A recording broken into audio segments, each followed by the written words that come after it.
So it appears that Bill Maher has reacted to the nomination of Amy Barrett to the Supreme Court by blaming Jill Stein voters. The Supreme Court hears oral arguments to overturn Obamacare on November 10th. Once this new justice is seated, Obamacare is likely gone. And after that, Roe versus Wade. So I hope you enjoy carrying your rape baby to term. You can name it Jill Stein.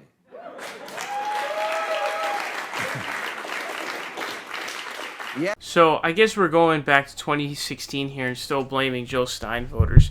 But there's a couple things to say about this. First of all, there's a massive chunk of, I believe, 100 million people who did not vote in the previous election.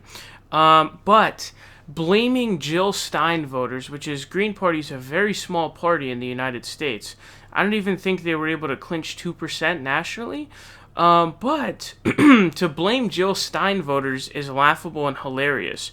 First of all, assuming that those Jill Stein voters would have automatically voted for Hillary if Jill Stein wasn't there is a false premise.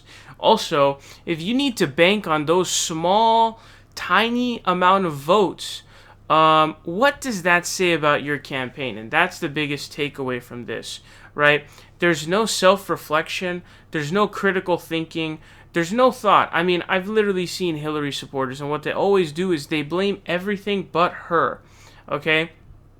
They'll even blame Trump, as if Trump isn't supposed to try to beat her in the election. It's really embarrassing. Liberals, I think, are the most embarrassing group of people in this country. No self-reflection whatsoever.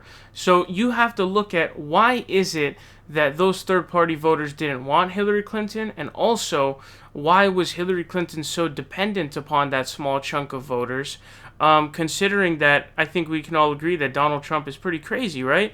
So how is it that Hillary Clinton performed so horribly? Now, Joe Biden is actually doing really well with third-party voters this time around. He's winning them 2-1. Now, is that because Donald Trump is running for re-election? Or, is it because Joe Biden's a better candidate than Hillary was? Those are both probably true. Both of them probably play into this. But there needs to be a lot of self-reflection here. And also, another point is, if you're trying to win over these third-party voters, is trying to, do this sort of condescending shit about their vote, is that the way to get their votes? Like, you realize that there's another election a couple weeks away, right? Like, we're really close. We're what, like 5 weeks away from the election? Do you think it's a good way to garner votes from these people by doing that? Do you think that's a good idea? Kind of similar to the way where people will call all Trump supporters racist. You have to try to garner these people's votes because you have to win. And this is the problem. Liberals don't care about winning. Liberals care about feeling good. And so Bill Maher here feels really good about his comment that he's making, shitting on, whatever small fraction of the nation voted for Jill Stein.